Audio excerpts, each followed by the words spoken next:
அப்படின்றாரு. எங்கிட்ட கேட்டிருந்தாலும் ஒரு லீடு கொடுத்துருப்பாருக்கு. சிஎம் ஸ்டாலின் சார்ன்றதை விட சிஎம் சாத்தான் சார்னு சொல்லியிருக்கணும். அவருடைய மகன் உதயநிதி வந்து மைடியர் குட்டி சாத்தான் படம் பார்த்துருக்கீங்களா? அதை ஞாபகம் வச்சு அந்த உதயநிதி ஸ்டாலின் மைடியர் குட்டி சாத்தான் அப்படின்னு சொல்லியிருக்கணும். இது ரெண்டும் நான் கேட்டால் இப்படி சொல்லுங்கன்னு சொல்லியிருப்பேன்.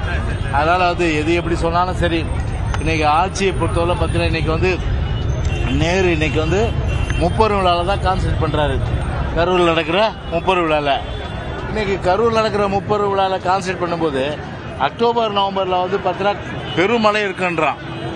சென்னையை பொறுத்தவரை, தமிழ்நாட்டை பொறுத்தவரை இது ஒரு உள்ளாட்சித்துறை அமைச்சராக இருந்து அது முன்னேற்பாடு நடவடிக்கைகளை வந்து அதில் கவனம் செலுத்தாமல் இன்னைக்கு வந்து அந்த முப்பெரும் விழாவில் மட்டுமே வந்து கவனம் செலுத்துகிற ஒரு வகையில் இன்னைக்கு பார்த்தீங்கன்னா இன்னைக்கு அரசுடைய அடிப்படை கட்டமைப்பு வசதிகளில் இந்த அரசு முழுமையாக வந்து தோல்வியை தழுவிருக்கு.